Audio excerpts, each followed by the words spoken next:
Like summer tempest came my tears, love. When I learned you'd been untrue.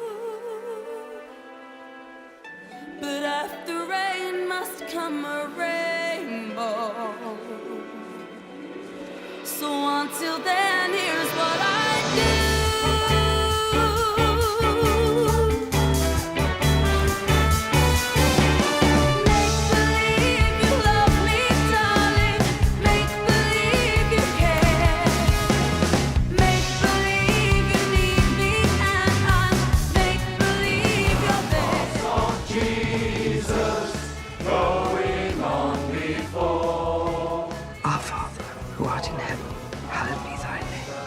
Thy kingdom come, thy will be done. And we'll say, though the skies are dark and gray, love, and the weatherman says fine,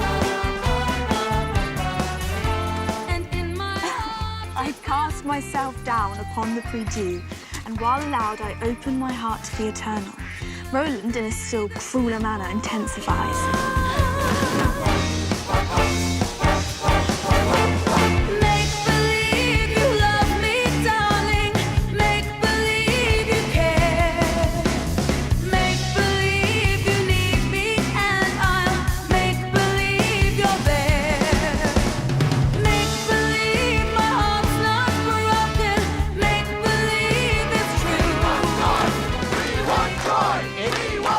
It gives me great pleasure to introduce to you a woman strong in faith, steadfast in her convictions.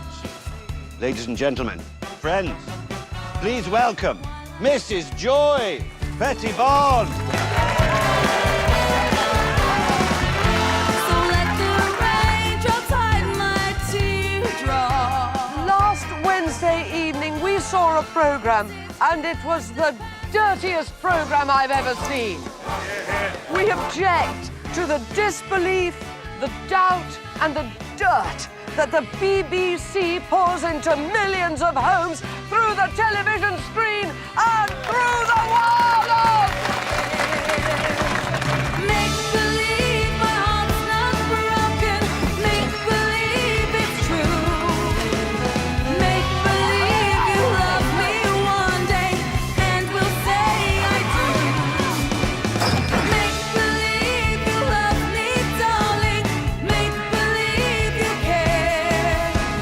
Make believe you need me, and I make believe you're there. Make believe my heart's not broken. Make believe it's true. Make believe you love me one day, and we'll say I do. And we'll say I do. Oh, for goodness sake.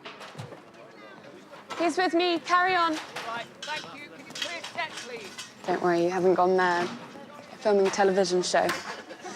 Mimi. Kiss Me? What? Her big hit from last year. Operations room said drugs. Porter found a bag of pot in the senior common room yesterday after the dress rehearsal. Only people who have been in there are the Wildwood, Mimi's special guests. You might have heard of them. Yeah, well, last month, their singer stole a car from outside the Red Lion on the Hadman Road. Case dismissed. Word is, his manager paid off the owner of the car. Right. So who's the manager?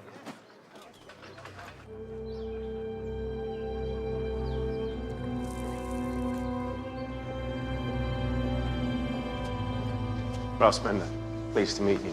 Now, I just want you to know I take this as seriously as you do, but believe me, there is not one iota of truth in it. The Wildwood are nice, clean boys.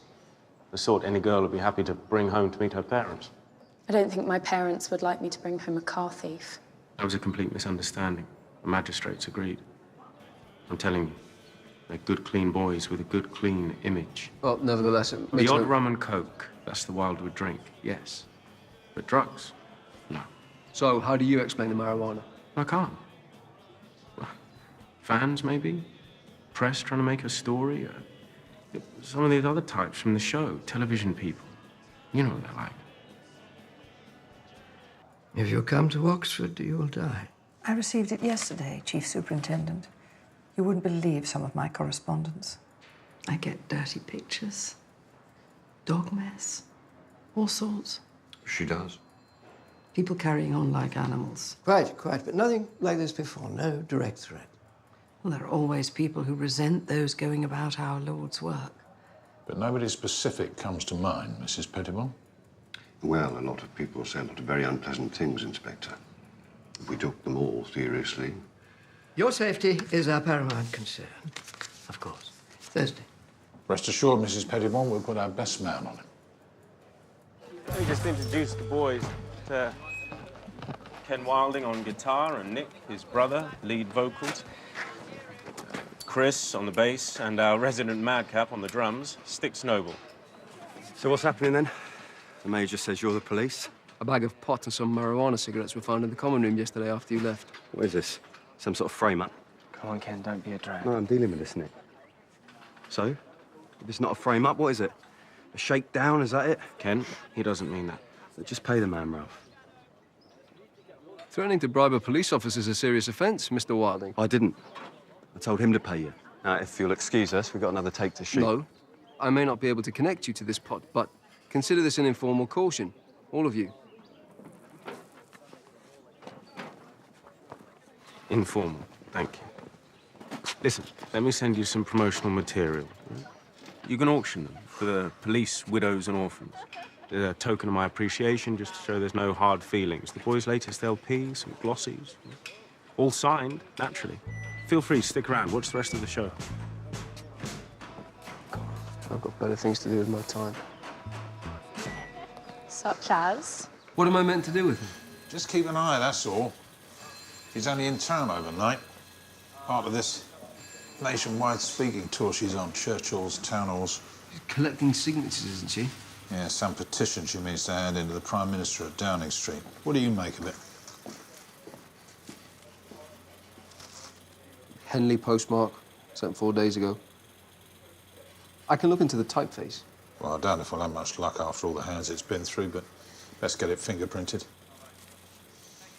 How'd you get on at the college? Oh, there was nothing to tie them to the pot, so I gave the manager an informal caution and left it at that. I don't know why they bother with this stuff. Never did anything for me. You've smoked pot? When? Up the desert. They called it kiff out there. Some of the lads were silly with it. You ever tried it? I'm a serving police officer. Besides, I like to keep a clear head. Put enough beer away. Beer's brain food. Sir, uniform's asking us to attend a body found behind a Crown pub. Looks like foul play. Body was found about an hour ago by the landlord. No wallet or other means of identification. He isn't a regular, and he wasn't in the bar last night. What time did the landlord last check the yard? About 9 o'clock yesterday evening. Still light. If he was here, he would have seen him.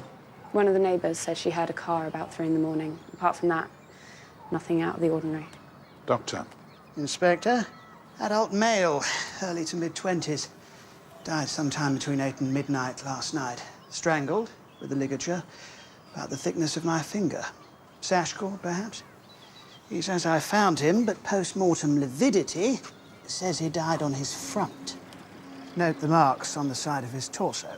He's been moved? Within an hour or two of his decease. Be able to give you furthers and betters once I've opened him up. Any missing persons in overnight? No, sir. Manual labourer, maybe? State of his boots, you mean? Cement or concrete in the tread. I'll get uniform to put the word out to local building sites. Anybody that's not turned in.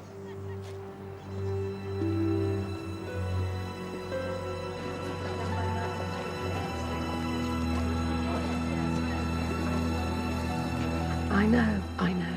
It's disgusting. Mrs. Pettibone will be a moment. The Daily Mail. We counted 14 bloodies, 6 bleedings. What else, Bettina? 2 bleeders and a bastard. 2 bleeders and a bastard. Sounds like a regular evening down the neck. And this is a family programme. Well, I shall be very interested to read your article. God bless. Well, this is your best man, is it? Detective Constable Morse. Mrs. Joy Pettibone, widow. Reverend Golightly, you know, Inspector. May I introduce my daughter, Bettina? And may I give you one of these to wear? I wouldn't be allowed, madam. As a police officer, I have to remain impartial. But no one could argue with the sentiment, surely. Someone could, plainly. Wearing that could be seen to be token and affiliation, Mrs. Pettibon, and we have to go about our business without fear or favour to any. But when you're not on duty... Police officer's always on duty, Reverend, much like yourself. I'll need a copy of your itinerary while you're in Oxford. Well, we'll be here mostly. Joy will be appearing on the Almanac TV programme this evening. It's being filmed at Sierra Television Studios in Aston. In Birmingham? Oh, I'm sorry, I'm afraid that's beyond our jurisdiction. I was assured by the Chief Constable of your full cooperation. Detective Constable Morse will be on hand throughout to ensure that nothing untoward befalls. You can rely on him. What is it, you think, with Mrs. Pettibon? Well, she's clearly got a talent for rubbing people up the wrong way. Look, do you really want me on babysitting duty? What about this body that we found in the pub yard? Mr. Steve Carter's coming to report his labourer not turned up for work this morning. Prescription matches our body behind the pub. It's like I told him. He didn't turn in for work. I'm a brickie. Your mate don't show up, you're in lumber. So I give his old woman a ring. His mum liked to see where he'd been. Well, she said that Barry never come home. And it's Barry Finch, you said? Like the bird, yeah. And you last saw him yesterday evening? Yeah. I knocked off about 5. Was going to give him a lift back, but he decided to stay on for a bit, have a swim. A swim? Where were you working then? Maplewick Hall. Big old place out by Banbury. Barry couldn't keep his mind on the job half the time. What with all the birds and that they've got up there, wandering around and they're all together. How's that? Bunch of pop stars up there at the minute. The Wildwood.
Everything was all right between him and Mr. Carter, was it?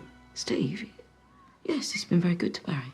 He must have been delighted to be working out at Maplewick Hall, being such a fan of the group. Oh, yes, he was made up. I mean, he likes a lot of these groups, but the Wildwood was always his favourite. Can you think of anyone who would wish him any ill? No. No one had a bad word to say about him. He'd do anything for anyone. Why would anyone? You find who hurt him. You find who hurt my baby. We will, Mrs. Finch. That's a promise.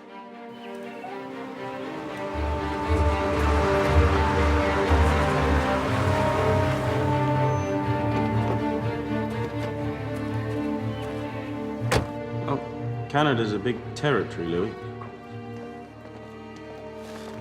Listen, I've got to go. Get me those percentages as soon as you can. Detective Inspector Thursday, Ralph Spender, sir. Inspector? Come on, I thought we'd sorted all that out. This is about another matter. There's a body been found, sir, back of a pub yard in town. Young man called Barry Finch. He's been working here as a labourer with a bricklayer named Carter. Yeah, that Barry. Very nice young man. Please, can I offer you a cigar? I won't, thank you, sir. The last sighting we have of him alive is here, last night. He was staying on for a swim. Well, I was in London. I have an office there, Mount Street. Anyone confirm that? My mother, Phyllis. Bruno, my driver, he dropped me home about 7 o'clock. I spent most of the evening on the telephone to colleagues in New York and later California.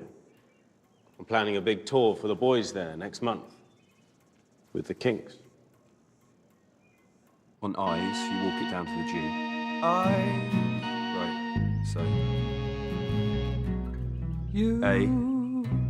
G sharp. No, G sharp sounds horrible. No, that's good, because. Nick! Nick, can you just leave off a minute? I want to try my new one. Not more tales of courtly love from Trey Richelieu. My sweet lady Kate was top 5. Yeah, we look like a bunch of ponces. So, what is it then? It's based on this poem I've been reading by Baudelaire. Oh, no, not more nursery rhyme stuff. It's something new. It's not, though, is it? Whatever happened to... I woke up this morning... Ken's right. It's not rock and roll, man. You know, you might have forgotten where you come from, mate, but the rest of us haven't. Take the boy out the Gold Oak Road. Yeah, that's right. All right, he didn't mean it. You keep your Baudelaire, and I'll stick to Bo Diddley, all right? Going outside for a fag. Chris? Yeah. Sort him out. Will. Tell him I'm sorry. Oh, you should tell him, mate, not me. Boys, these gentlemen just want a word. Oh, yeah? What are we supposed to have done this time? It's the Brickies boy, Barry. He's dead. Dead? How? What happened? Did he have an accident or something? It appears he was murdered.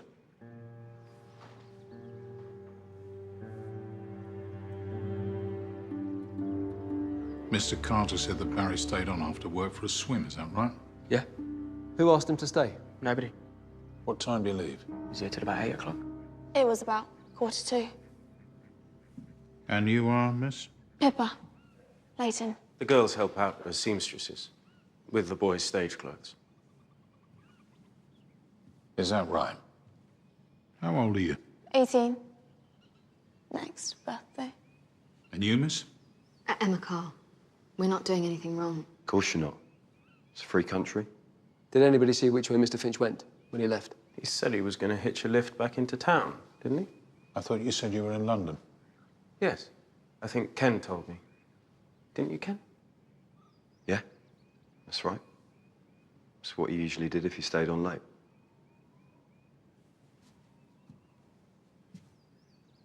There's 2 more, aren't there?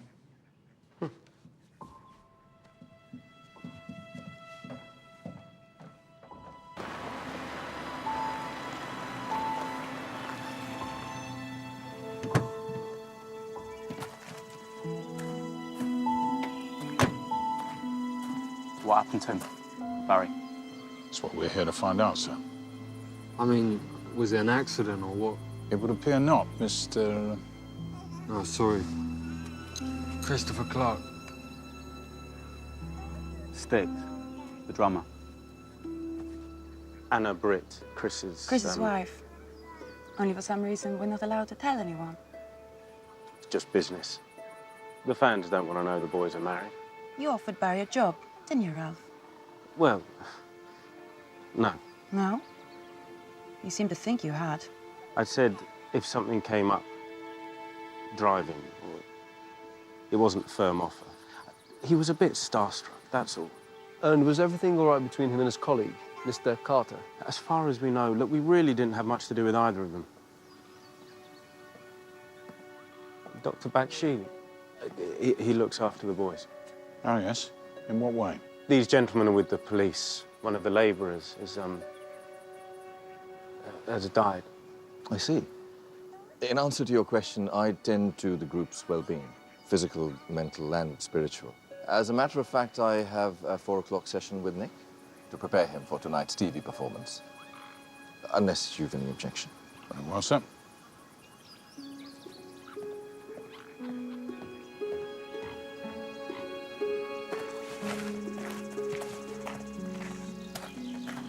You think he left there?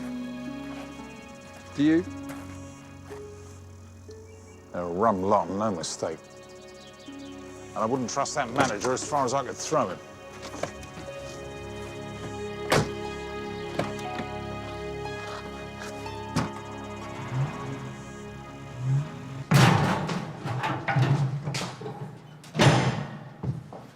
Now, Here's fun. The late Barry Finch, Bricky's labourer to the stars. Cause of death. The strangulation? Oh, he was strangled, yes. Several times. Only that's not what killed him. It wasn't asphyxia. His heart gave out. The strangulation occurred peri-mortem, on or about the moment of death. He was already dying. But couldn't the strangulation have caused the heart seizure? Oh, certainly. When sudden pressure is put on the vagus nerve in the neck, instantaneous death can happen. But you see, if I... Now, what's the first thing you're going to do? I'm going to try and get it off. Ah, try, yes. Now, a case like this, one would expect to find abrasions, scratches to the neck, the victim's own skin and flesh under their fingernails. And that's not the case with Mr. Finch? No. Would you, Oh, yes, of course. What if his hands weren't free? There's nothing to suggest he was bound. No chafing to the wrists, no bruises to say he was restrained. Doesn't make sense. Why strangle a dying man?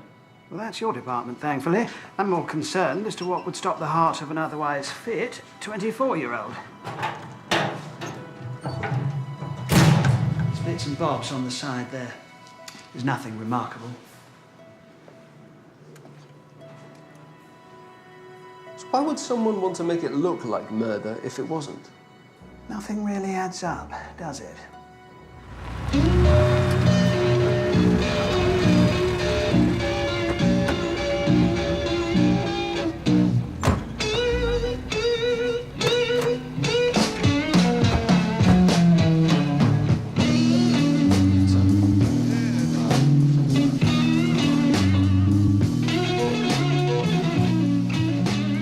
Following us? No. I'm here with Mrs. Pettibone. That batty old woman. Someone wants to put her straight. Someone's threatened to. Threatened to what? Do her in? Oh, blimey, that's a bit much. I mean, she's mad as a March hare, but you wouldn't want anything to happen to her. Silly cow.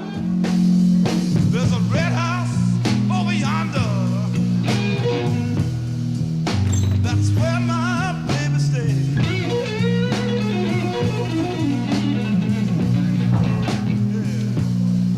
There's a red house over yonder, baby. That's where my baby stays.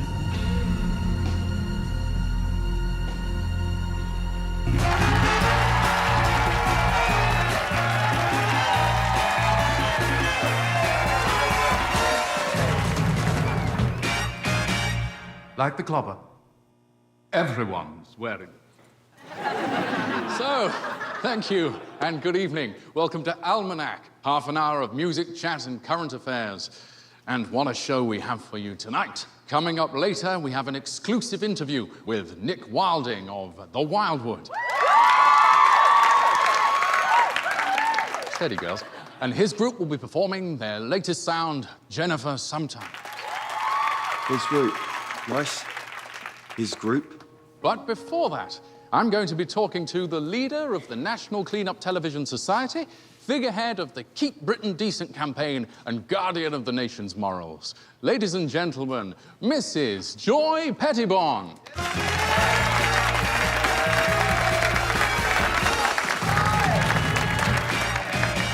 Thank you for having me on your programme, Mr. Calendar. Not at all. And, Julian, please. Now, Mrs. Pettibone, I understand you're on something of a crusade at the moment. I wouldn't put it in those terms, but yes, I suppose what we're doing is the Lord's work. You're travelling up and down the country collecting signatures for a petition, is that right? We are. And what's it calling for, this petition? Well, amongst other things, decency on television and on the wireless. I was going to come on to the wireless, or the radio, as we tend to call it nowadays, because one of the people you've been complaining about, in fact, you've actually called for his record to be banned from the airwaves, is in the studio with us tonight. Is that right? That is right, yes. It is, of course, Nick Wilding of the pop group The Wildwood. Now, Feet up. What is it you don't like about his music? It's not the music, is it? Of course, it's too loud, but it's the words that I object to, the words. What's wrong with them? Well, if you want me to spell it out, this record they have at the minute, it's about sex, isn't it? And drug taking. All right. Well, you can put those charges to him yourself in a moment. But first, let's get an earful. Hear what all the fuss is about. Here they are, ladies and gentlemen. Lock up your daughters. It's the Wildwood with their new sound, Jennifer Sometimes.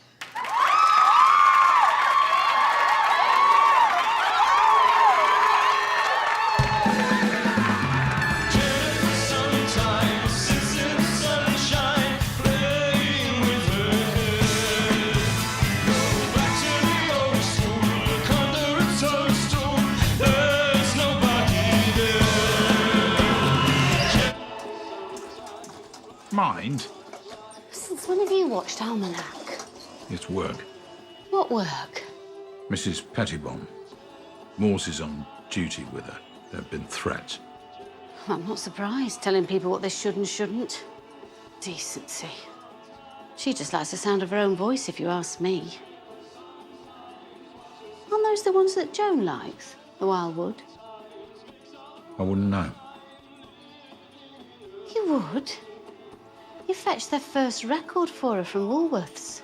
You say so. What, we're not allowed to talk about her now? Fred, What's there to talk about? you don't mean that. If she was going to call, she'd have called.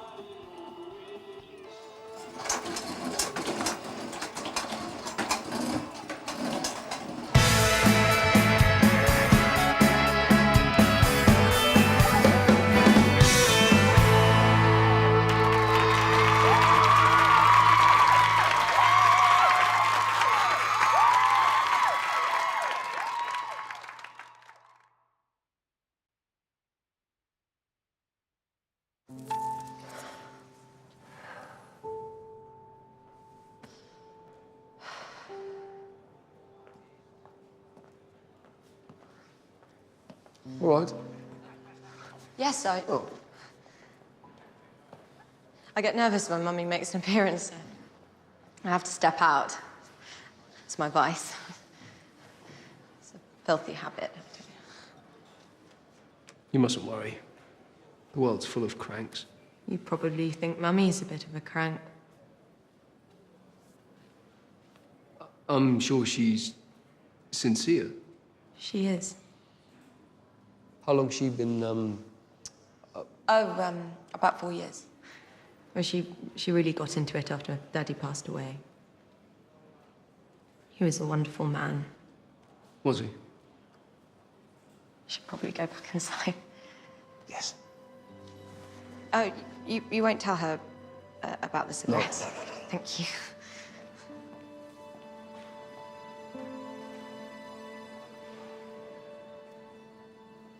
These are symptoms of a godless and degenerate society. There was this programme last week, and it was the dirtiest programme I have ever seen. Dirty.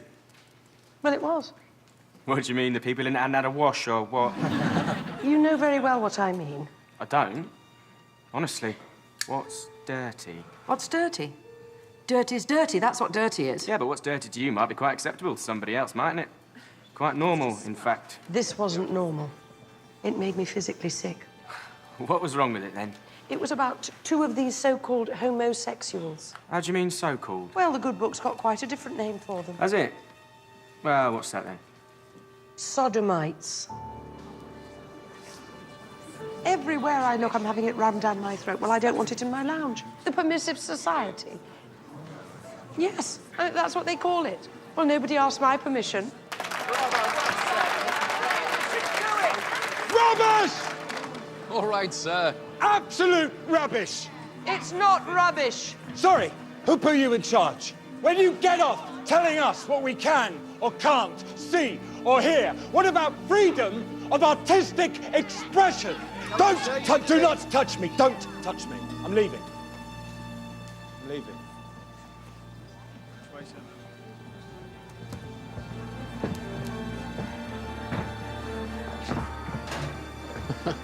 Well, there we are, ladies and gentlemen. All the fun and excitement of live broadcasting. Never a dull moment. If we might return now to the matter at hand, Mrs. Pettibone, you were talking about what's dirty. You wanted to see me? Oh, yeah. Bloke dropped it off at the front desk this morning. Ah, Sergeant, any developments on this labourer? Barry Finch, sir. Just so. I'm seeing the Assistant Chief Constable later. He's bound to ask. Nothing much to go on, sir. Person of previous good character. Choir boy at St. Mary's till his voice broke. No enemies that we know of. No criminal record. What about this mark on his body? Just trying to figure that out myself, sir. X marks the spot. All right, that's enough. Want some too, dear? I'm a police officer. My warrant card, if you can read. It's a kid he's worth thinking of. He's a bloody pervert. On your way. Go on. Come on. Come on. Let's get... Come on. You all right? You okay? Don't look it! The woman's a monster! She'll be prosecuted, didn't she? How's that, Mr. Jessup. Dudley Jessup. I ran a magazine, The Exciting Times. Mrs. Pettibone took exception against our schoolboys edition and tried to do me for blasphemy. Oh, I wrote an article that considered Jesus and St. Peter as lovers. I can see how that might rub her up the wrong way. It was about love. She said it was dirty. How can love be dirty? Well, if it isn't, I expect you're not doing it right. I thought that went well, apart from that little bit of unpleasantness. Well, if it's any consolation, some of your supporters have just beaten the living daylights out of him. You're mistaken. I saw it, Mrs. Pettibone. But you did ever so well, didn't you, Reverend? Oh, yes. Yes, marvellously well. Well wishes. Flowers and chocolates, I believe. Just take it all back to the hotel for now, Mervyn. We'll dispense them to the sick and needy in the morning.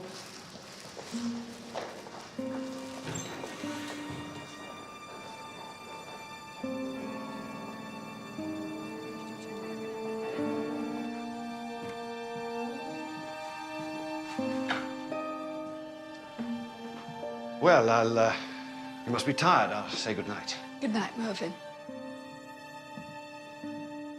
If there was nothing else. You saved, Constable. More squandered, I'm afraid.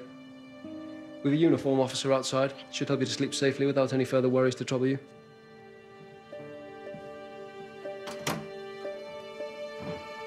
Mr. Morse?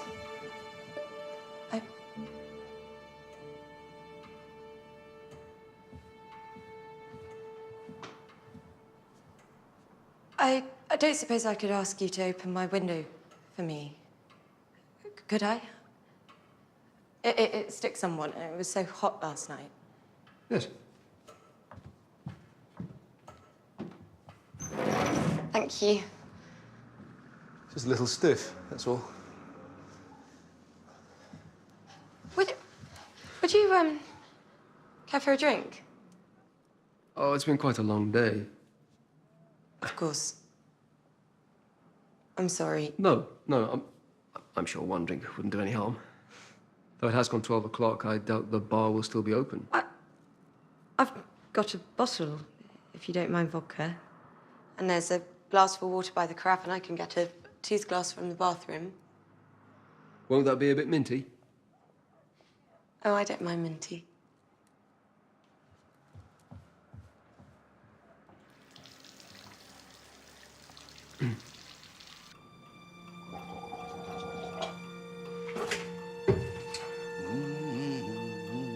Jennifer sometimes sits playing with her hair. Back in the old school, toadstool. There's nobody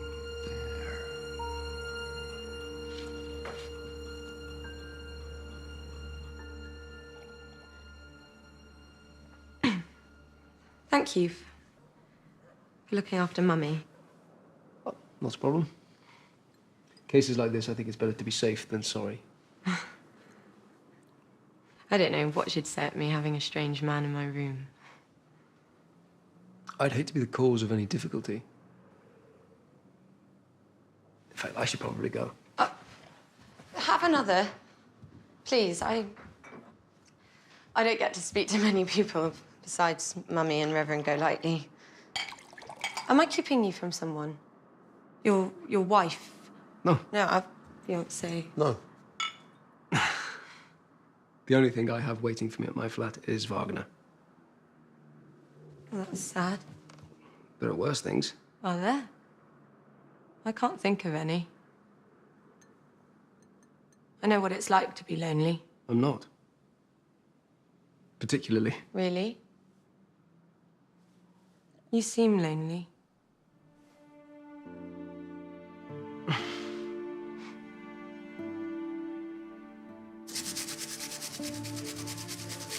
God forgive me. God forgive me. God forgive me. Hello, chambermaid. Hello?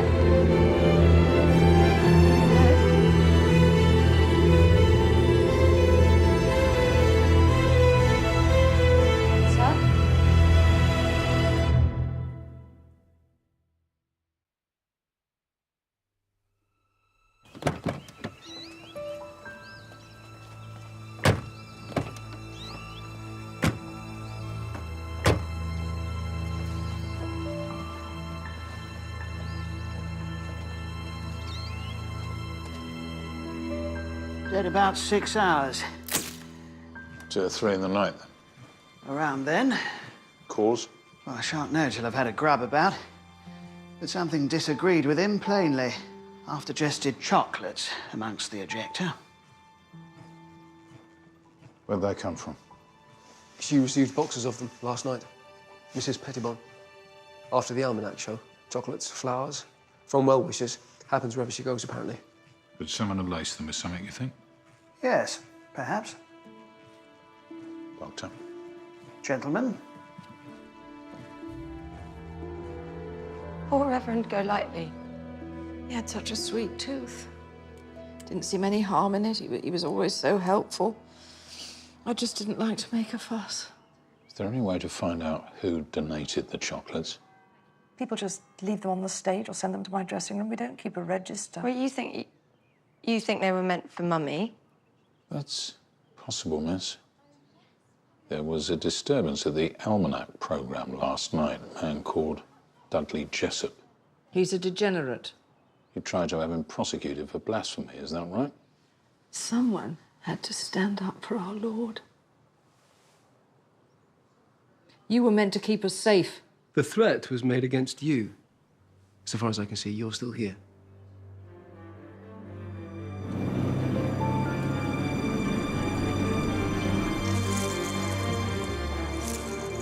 I really don't know why you've come by. I said I didn't want to press charges. We're not here to talk about your beating, Mr. Jessup. We're here to talk about Mrs. Pettibon.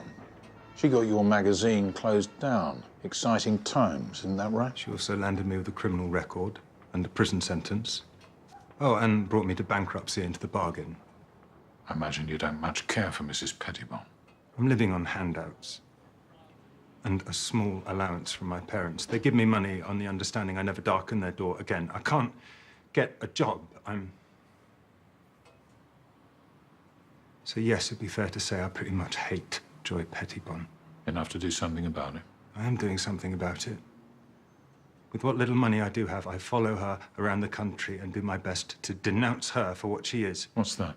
A hypocrite.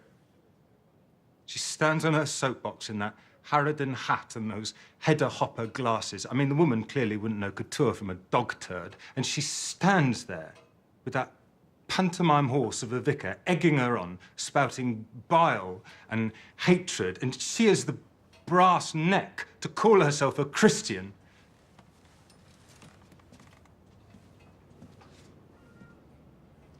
And what about doing anything else about it? In what way? Someone tried to kill her last night. No. No. I'm all for protest, but peaceful protest. Is she all right? She's all right, sir, yeah. It's more by luck than anything else. But the Reverend Golightly was found dead this morning. Appears he's been poisoned. You can't think. It was nothing to do with me. I swear to God. Yes, sir, there's a lot of that going about at the minute. However, I think we might get a formal statement from you under caution down the station if you'd like to come with us.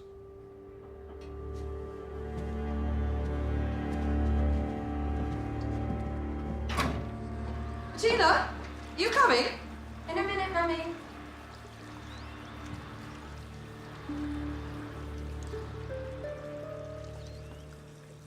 Likely suspect, this Jessup character? There's got to be favourites, sir. He hates Mrs. Pettibone with a passion. They clashed live on national television last night. You're proceeding on the assumption she was the intended victim. Well, for now, sir, yes, we've no reason to think anything else. What do we know about the Reverend Golightly? No family, ordained before the war, ministered all over the country. Any connection with Oxford?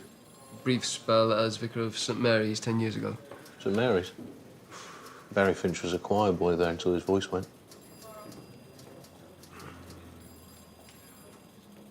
Well, looking at the mark on Finch's body, if you were to rotate it, it could be a cross, couldn't it? 2 glasses, Mummy. Nothing happened. We just talked. You expect me to believe that? I know what goes on in bedrooms between men and women. Mummy, please don't. It's for your own good, Bettina. You're not kind. You're wicked. And godless. No wonder Daddy did.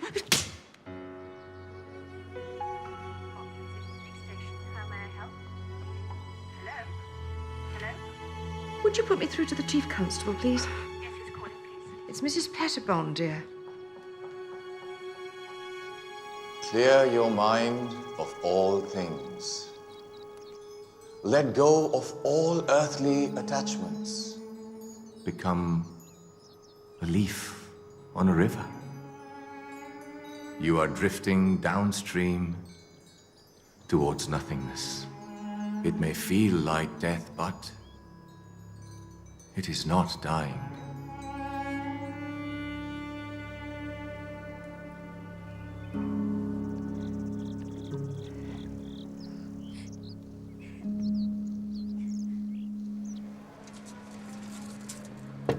Yes.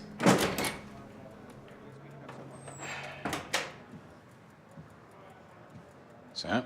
I've just got off the telephone from division. It seems the Chief Constable is a great admirer of Mrs. Pettibone's work. She has a daughter, Bettina, is it? Yes, sir. Timid little thing. Yes. Well, Mrs. Pettibone's of the impression Morse may have overstepped the mark somewhat in that regard. Nonsense, I'm sure, but the Chief Constable wants him removed from any further involvement in the Golightly case. Yes, she asked me to open the window. It had stuck. So you just opened the window and went on your way? What? Well, we had a drink. In the bar? She had a bottle. I was there for half an hour, 45 minutes most. You were on duty. You shouldn't have been there at all. Now you've been handed the black spot, straight from the top. Where do you think that leaves me? Mr. Bright wants you off the Golightly case. Well, you better turn that brain of yours back into Barry Finch. Get a result, you'll be back into Mr. Bright's good books. He does have your best interests at heart. Hides it well. That's because he's a lot smarter than you give him credit for.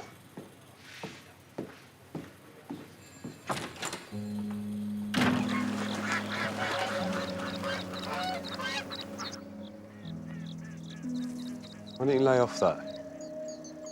Keep a clear head for a bit.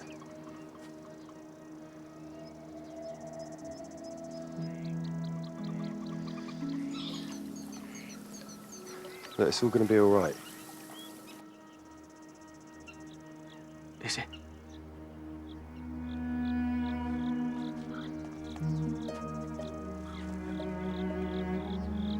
You're my little brother. never let anything happen to you.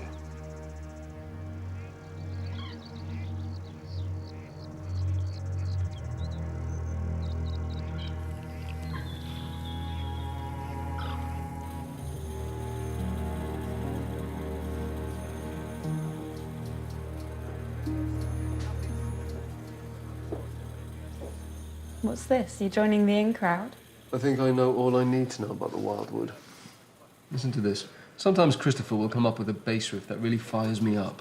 We all contribute to the arrangements, but Christopher sometimes has an idea that totally transforms a song. Drivel. Well, it can't be that awful. They're comparing Nick's lyrics to James Joyce and Oscar Wilde. Who are? The critics. They're full of symbolism and allusion, apparently. Full of something. Didn't I read somewhere that they nearly called themselves the Toadstools? That's right. In honour of the mushrooming trips Nick and Christopher used to go on. If it was Nick and Christopher's band originally, then where did the other brother fit in? Well, Ken was the better guitarist. Seems to have muscled his way in and taken control. Christopher's become a bit of a spare wheel. But that's show business.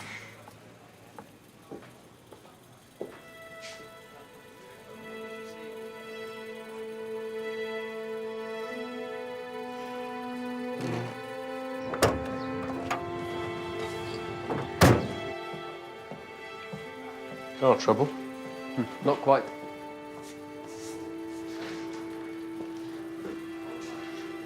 Not across then. Where'd you get that idea? Something True Love said. He could have been moved by car, couldn't he? Laid face down. Well, the wheel brace could have caused that mark there.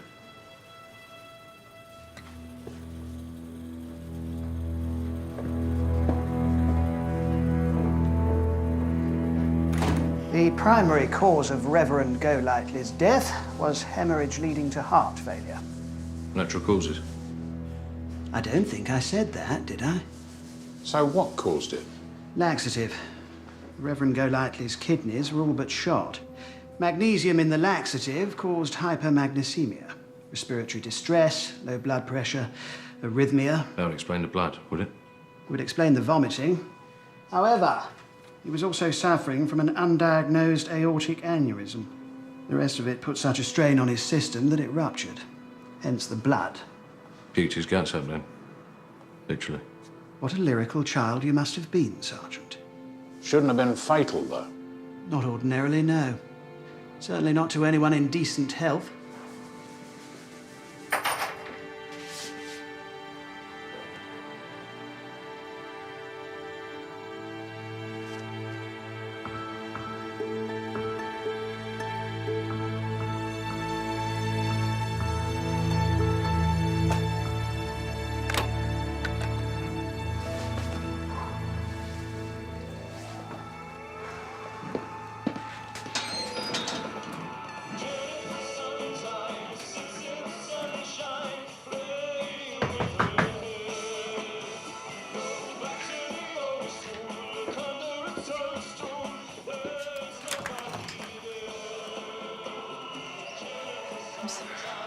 I'm so sorry. You shouldn't be here. I had to see you. Come in. Thank you. What happened to Wagner? Yeah, it's for work. Sorry, do you have anything to drink?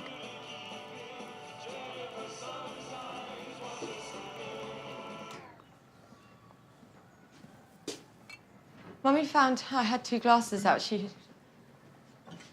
forced me to tell her you'd been in my room. Are you in trouble? No more than usual. Any news about Reverend Golightly? I've been taken off the case, I'm afraid. Because of me? No. Because of me.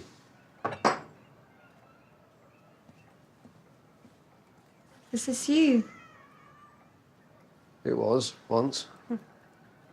Your mother? She looks kind. Is she kind? She was.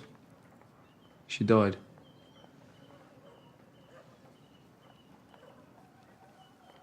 It's hard losing someone you love. I think I love Daddy much more than I love her. I try to love her the same, but wicked, aren't I? No. No, I think I am. God sees all. He knows what's in my heart. Do you think I'm going to burn in hell forever and ever? No. You know, sometimes I wish he was dead. I wish he was dead and that someone would come and take me away from God and Mummy and all of it.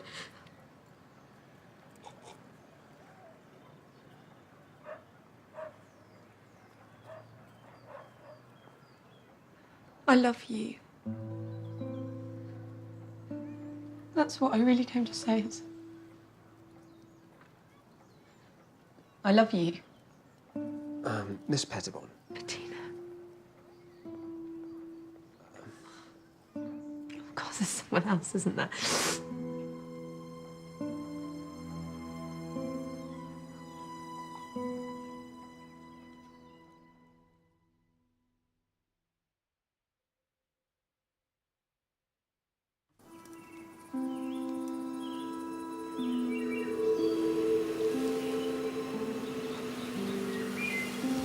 I cast myself down upon the fight, and while aloud I opened my heart to the eternal. Roland, in a still crueler manner, intensifies. Upon the hindquarters I exposed to him, his vexations and his torment. Oh, hello again. Everything all right? I thought you were done with us. No, not quite. I'm actually looking for Mr. Spendle and the rest of the group. Gone to London for a photo session. And think some radio thing later?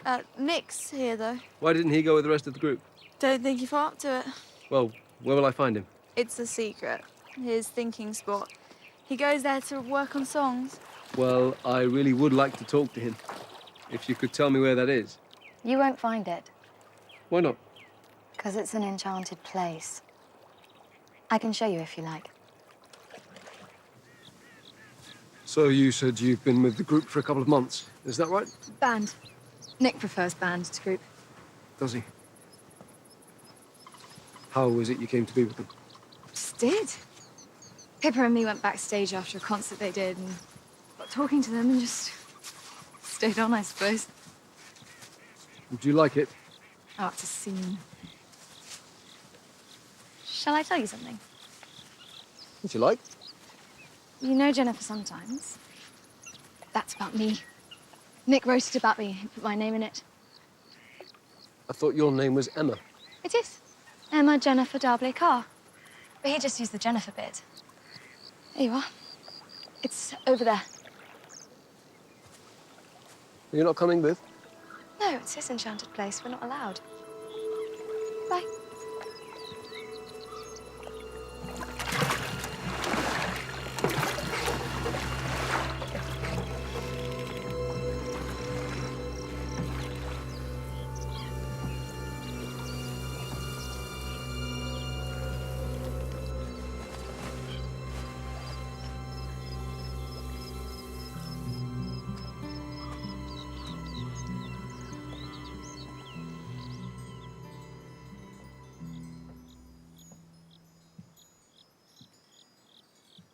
Would you like some wine?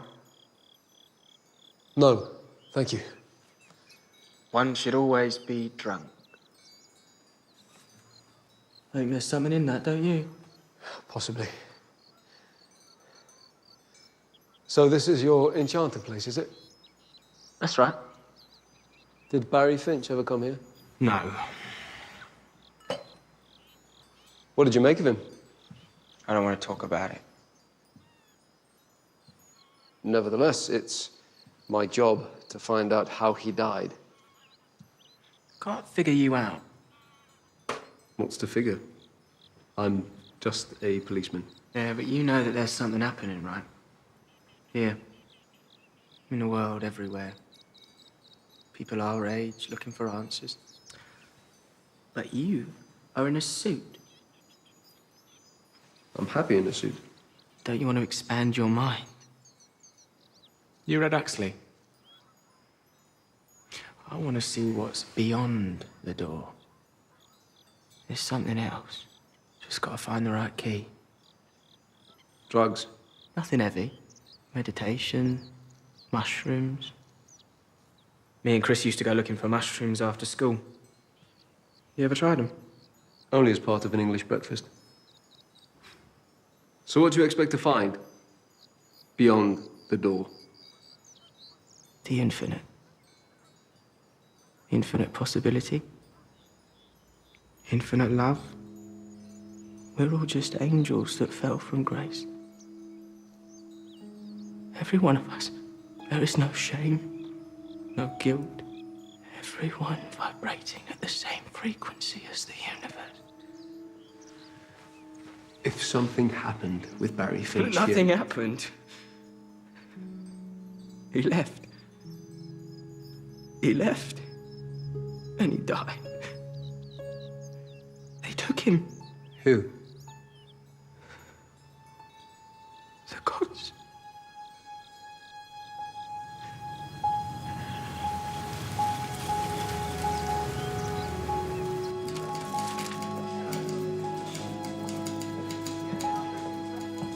Forensics have come back on that letter Mrs. Pettibone got, sir. No prints beside Mrs. Pettibone's, her daughters and the Reverend Golightly's. Oh, and yours, Mr. Bryson Morse's. Must have worn gloves then, whoever sent him. Looks like it. What about the envelope? Sir? Did they check the envelope? Well, it'll be covered in prints. Been through the GPO. Collector, the sorter, the postman. They'll have had the dabs all over it. Not inside, they won't. Inside. And Sergeant, one more thing.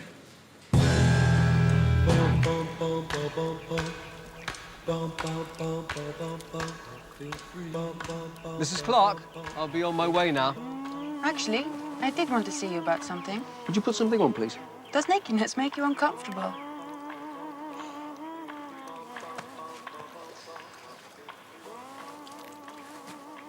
Drink? No, thank you, Mrs. Clark. Can't you call me Anna Braith? I think it's better we keep it formal. English. So uptight. What was it you wanted to see me about? That boy. The builder? Oh, yes. What about him?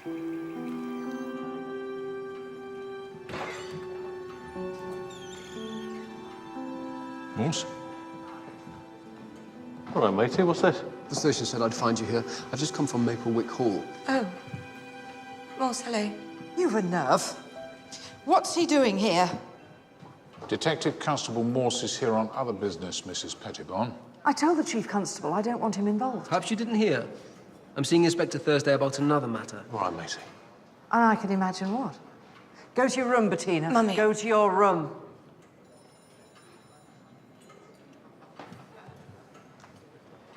So, I hope you've come to tell me you've arrested him. Arrested who, Mrs. Pettibone? Dudley Jessup. He's an abomination in the eyes of our Lord. Strangely enough, the police training manual omits to mention abominations. Yes. Well, thankfully, Inspector Thursday and I can remember a time when people were decent. Actually, Mrs. Pettibone, I'm here to talk about this letter of yours. The one threatening your life. Oh, yes. Strange. We had it examined. The fingerprints. Found yours on there. And your daughter's and the Reverend Golightly. You would. I showed it to them. We also found a partial print of your second, third and fourth finger on the inside of the envelope. On the sealed flap. Yes, well, I would have done that taking the letter out. Unlikely. You see, most of us remove a letter with our fingernails facing inside the envelope, like so. It's unlikely, but it isn't impossible. I handled it a lot. Yes, I thought about that. However, there is one place where it would have been impossible for you to leave your thumbprint. Under the stamp. We had to lift it off very carefully, but there's one small part of that stamp where the adhesive didn't quite take. And that's where we found a good partial print of your right thumb. You see, that would be impossible. How could your fingerprint be underneath a stamp on a letter sent to you by a complete stranger? I'll tell you what I think, shall I? I think you posted that letter to yourself in an effort to gain sympathy for your cause and drum up trade. You can't prove that. Oh, I expect we can. We really put our mind to it. So let me get this straight. Christopher Clark's wife heard a car pulling out of Maplewick in the early hours on the night Barry Finch died. There was a neighbourhood of car outside the pub yard, wasn't there? Maybe it was Spender dumped his body there. Mr. Spender said he was in London, didn't he? His flat in Mount Street, talking to America. You press him on that? No, he's with the rest of the band, apart from Nick at some recording session. You think he's on the level? Nick? I think there's something going on between him, Emmett, and Pippa. He's hiding something.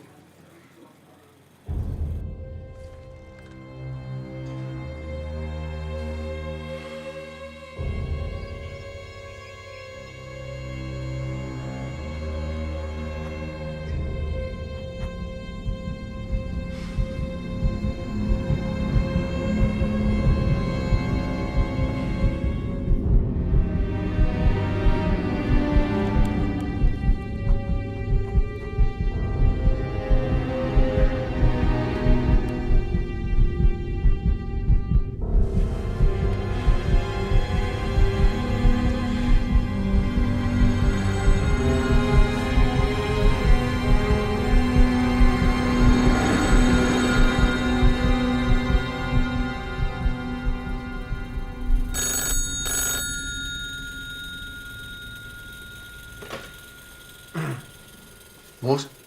Nick! Nick! Nick! Nick! Nick! Nick! Nick! Mama, where are you? Nick! Nick!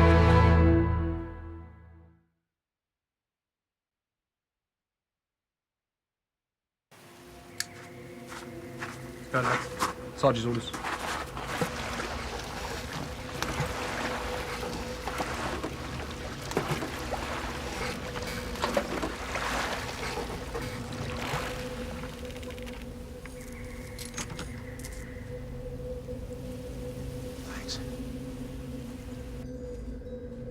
This is where he was earlier.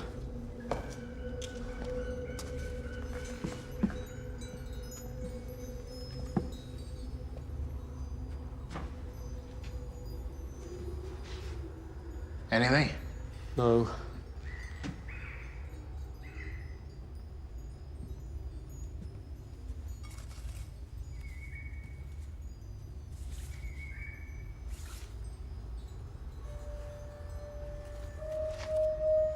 The hell's that?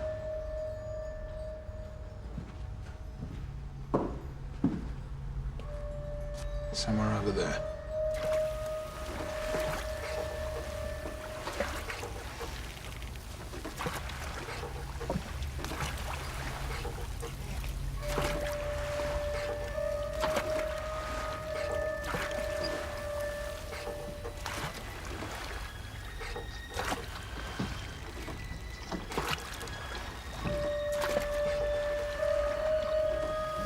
Up there. There he is.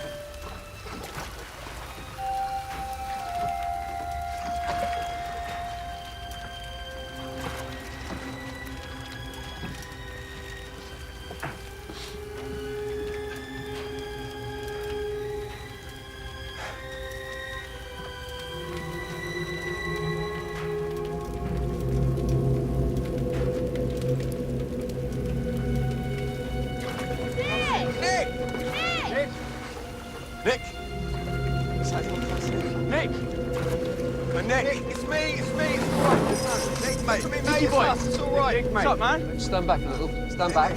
Stand back. Nick, mate. Hey, just why is he not saying anything? Nick, Give him back off a little. Nick, mate. Nick, give him some space. Just give him some space. Get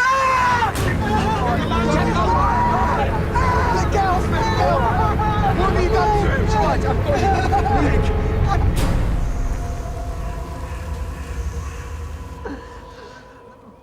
It's okay. There we go. It's all right now. I'm just going to shine a little light in your eyes. It's not going to hurt. What's the bloody matter with him? Hey, look, it's my brother. Do something! Hey, look at me. He's high, man. He's just high. You need to stay cool. He's okay. He's just on a trip and he's going to come back now. That's not mushrooms. No, he wouldn't do anything else. He wouldn't do any chemicals. I mean, which one of you bastards dosed him? The main thing he needs is a calm environment, a quiet and darkened room, and someone to stay with him. I'll stay with him. No, I'll do it. Ken! You've done enough, all right? I left him and he was fine. And I come back and he's gone half out of his mind, so just stay away, the pair of you. I didn't do anything. We'll make sure he's looked after, No, Ken. you do nothing. The only people allowed anywhere near him are me, Chris and Lee, all right? We're doing shifts. You got it, man. Yeah, anything, Ken, all right? What's your role in this, Dr. Bakshi? My role? I was engaged by Mr. Spender as a personal physician to the group. And what does that entail exactly? I wouldn't have thought a bunch of fit young men would have much need for a personal doctor. Well, you'd be surprised. Sprains, nervous exhaustion. A group on the road needs to be kept in tip-top condition. How do you go about that? Pills, is it? Uppers, downers? Nothing illegal. But yes, the occasional sleeping draughts. Odd booster. Right, so what's he taking here? Nothing of mine. My diagnosis is he has been given a large dose of lysergic acid dithylamide. And will he recover? Oh, his body, yes, but his mind really depends on the size of the dose.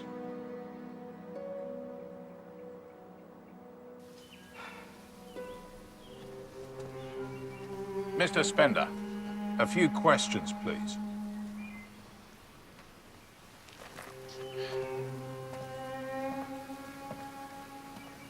Have you any idea where Nick might have come by this LSD? They smoke a little pot, all right? Mushrooms, maybe, but that's it. That's as far as it goes. Nothing heavy. Dr. Bakshi said he might not fully recover his wits at any rate. It's going to hit any revenue you were hoping to make from the group. God, it's not about the money. Not for me. It's been the music, always, from the second I saw them. What about infighting within the group? Someone dosed him. No. I mean, they fight, sure, but they're family. Nobody would hurt Nick. Okay, then what about somebody outside the group? One of the girls, maybe? No. Everybody loves Nicky. Mrs. Clark said she heard a car pull up outside the house in the early hours on the day we found Barry Finch. And a Brit's just stirring. Why would she do that? She thinks I did Chris Addison credit. One of the boys' songs, He Loves You, their first 45. Did you? No. Chris was just playing around with chord changes in rehearsal one day. It fired something up in Nicky. He comes in the next day with He Loves You. Anna Britt thinks Chris needs credit for that, but the copyright is very clear. So you didn't come back from London the other night? I've told you. I was in my flat in Mount Street on the phone to America. Well, then you'll have no objection to us examining your car. What for?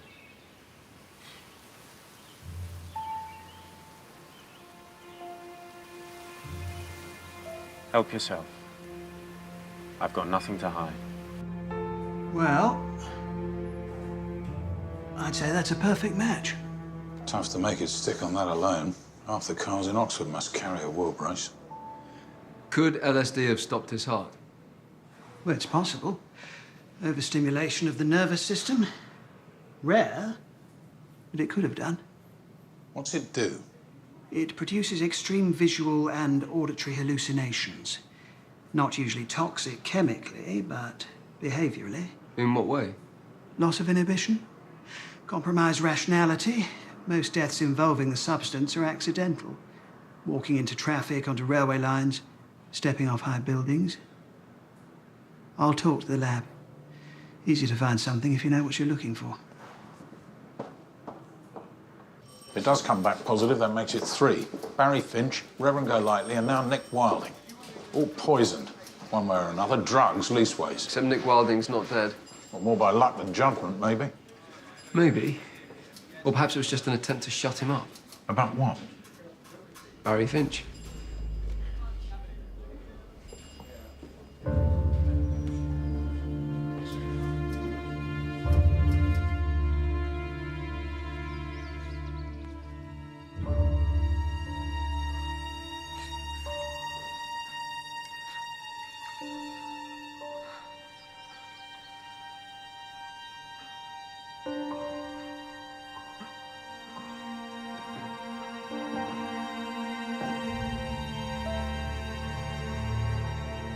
Progress on Golightly? Mrs. Pettibon may have sent the threatening letter to herself, but our favourite for dosing the chocolates is still this magazine editor, sir. Yes, well, a lot of hate about altogether. More than there used to be, do you think? Oh, I wouldn't know, sir. Television, perhaps. It would certainly be Mrs. Pettibon's angle. 2 world wars, millions dead, atrocities, the camps, the bomb. She'd be hard put to lay that at the door of television. Always been hates her. Right back to Cain and Abel. Just as well, I suppose. Else we'd have to find ourselves a proper job.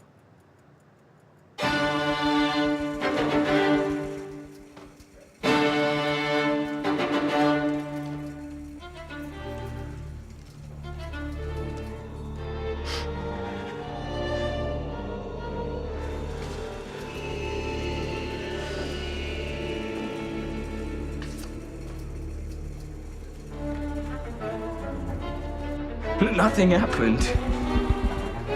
He left. He left. And he died.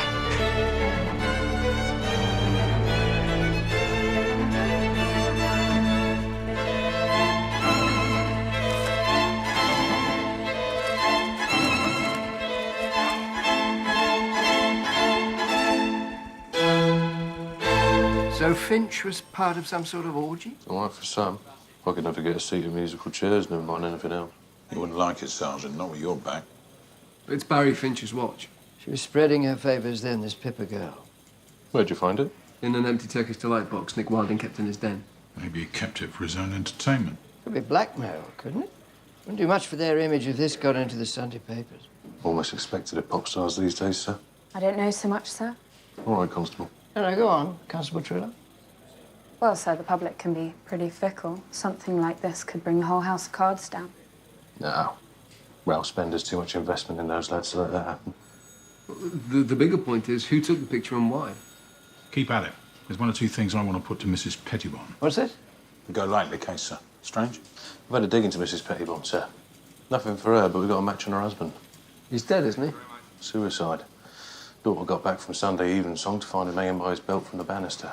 Turns out he'd been pinched for gross indecency on the Friday evening and was looking at court on the Monday.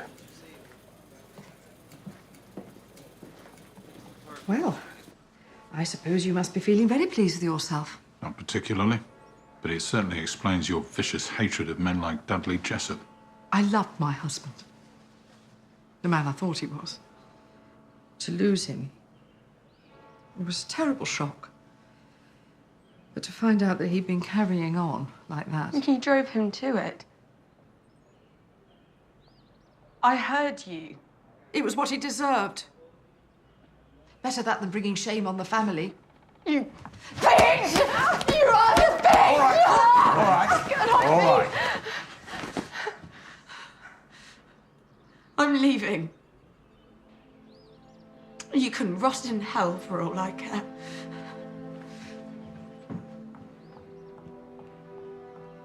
She'll be back. She won't.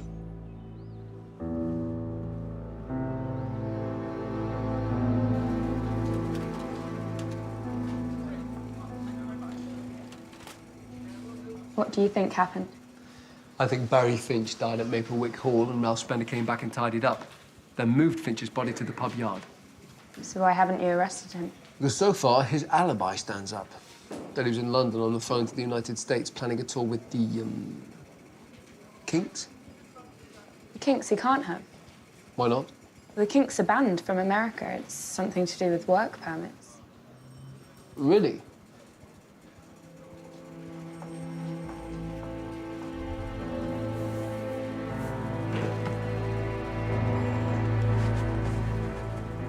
I'll be up Maplewick Hall if anyone wants me.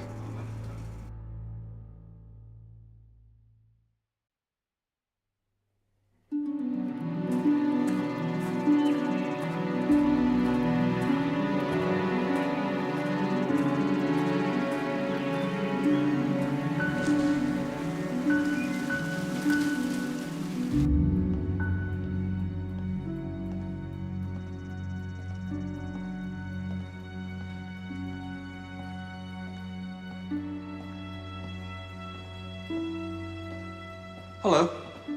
Hello? I'm looking for Mr. Spender. He's not here. The boys have taken Nick to see a specialist somewhere in Surrey. Major Ralph and Bruno have taken them. Pippa's gone too.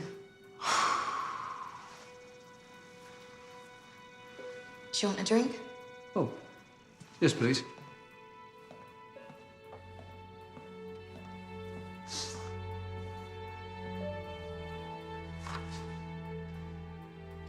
What about Christopher's wife? Hannah Britt? I think they were dropping her off at Chris's mother's with a baby. It's in town somewhere. It was seen, Mr. Jessup, mooching around backstage at the Almanac show.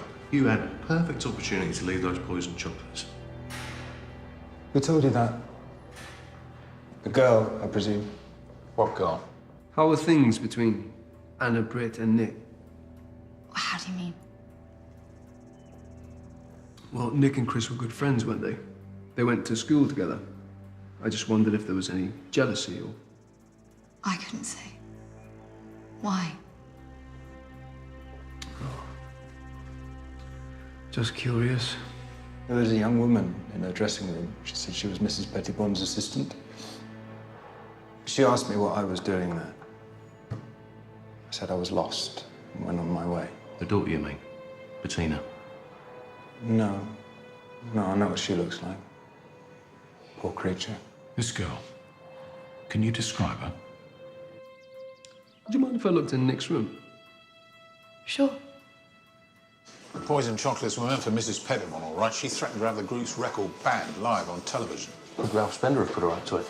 Something like that could have damaged the group's sales, couldn't I it? don't think even he'd go that far. He was trying to buy her off. No, this is good old-fashioned hate, pure and simple. Where's Morse?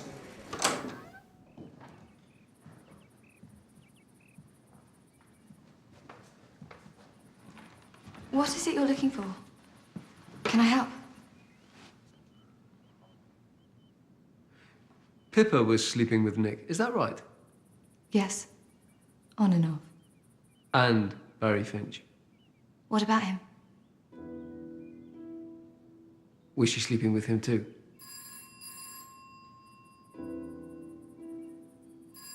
I'd better get that.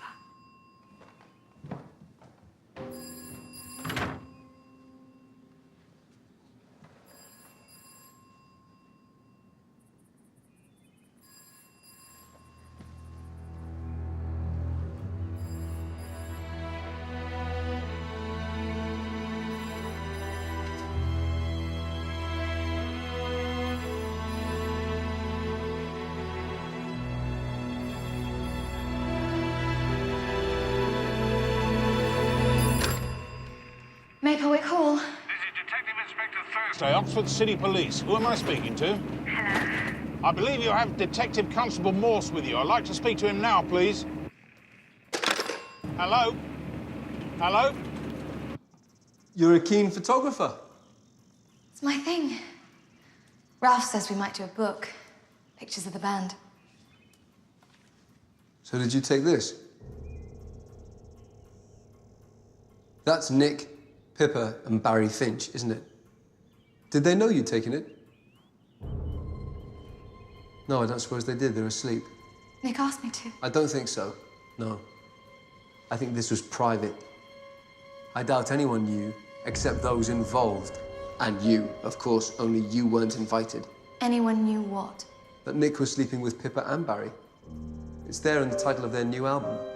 Boys and girls come out to play boys and girls. There's also a message on the groove of their LP, YEMKTTHL 4099. It's just a matrix number. Yet each man kills the thing he loves, 4099, the prison number assigned to Oscar Wilde when he was sent to Reading Jail. I think you couldn't stand that Nick was sleeping with Barry Finch, so you waited until he passed out and then you strangled him.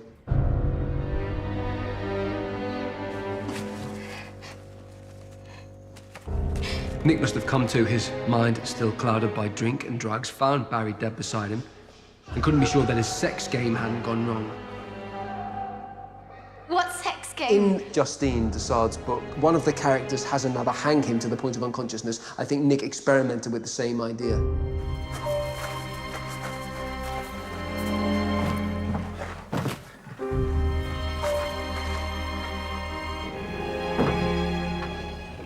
Thing is, all you had to do that night really was wait. What? By the time you strangled Barry Finch, he was already dying. he'd had a bad reaction to the drugs he'd taken. But that wasn't it, was it? You thought with Barry out of the way, Nick might one day be yours, but he never would have been. That's why you slipped him the LSD. Why would I hurt Nick? I love him. He loves me. I know he does. For God's sake, he wrote Jennifer sometimes for me. No, he didn't. That's not about you. It is. He No, told me. It's not. Go back to the old school, look under the toadstool. The lyrics don't apply to you. But they do apply to Christopher Clark. It's Christopher sometimes. But he could hardly put that on the radio. It's my name. If it wasn't for me, why would he call it Jennifer? To make scansion. Christopher, Jennifer, same amount of syllable. Something wrong? Something wrong?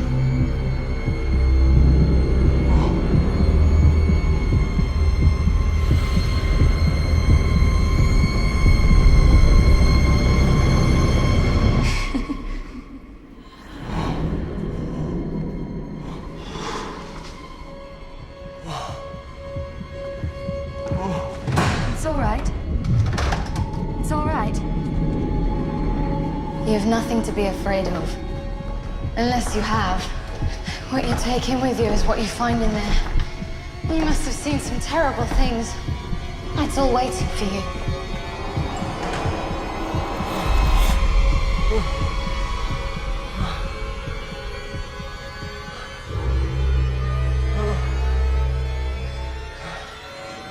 What's in there, Moss?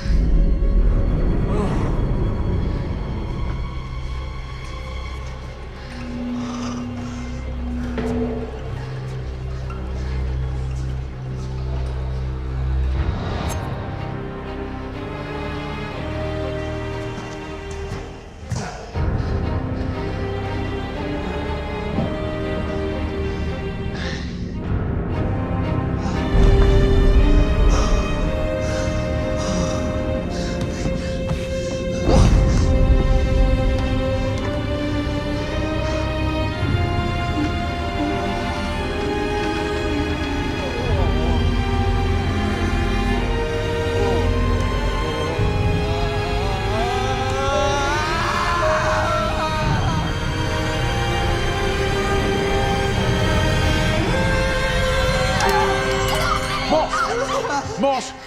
Moss! All right, all right. What you giving him? What have you given him?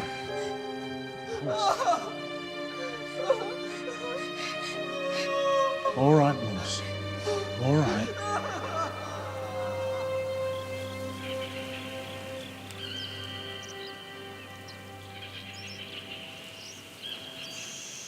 Will he recover? Time will tell, sir. But he spent a hell and back.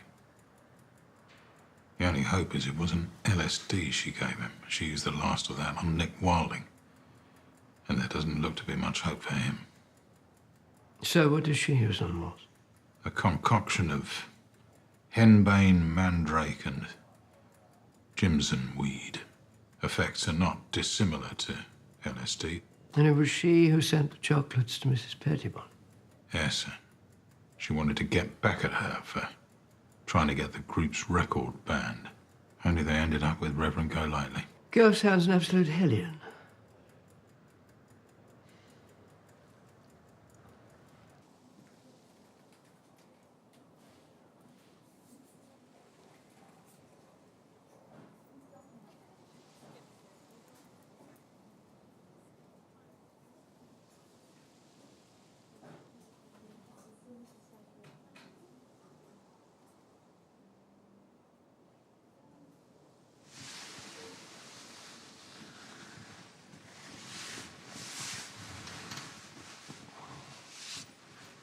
Moss.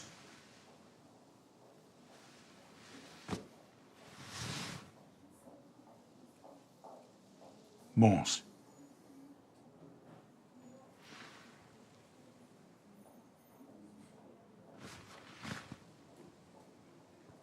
What day is it? Corned beef.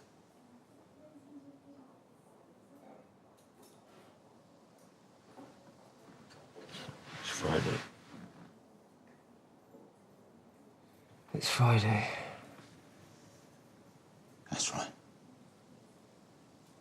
Friday.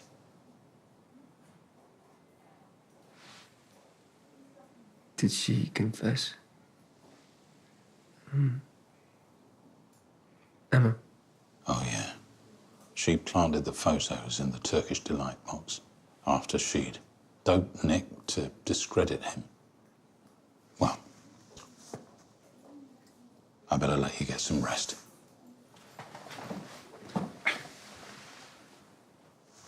No need to rush back. In your own good time.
Morse. Oxford 2947. This is the operator. I have a reverse charge call from Leamington. Will you accept the charges? Oh, I don't think I know anyone in Leamington. Oh, yes. Yes. Connecting you now. Go ahead, caller.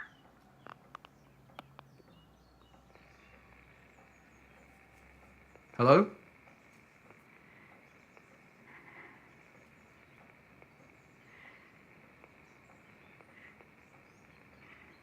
Miss Thursday. I'm sorry, sir. She's disconnected.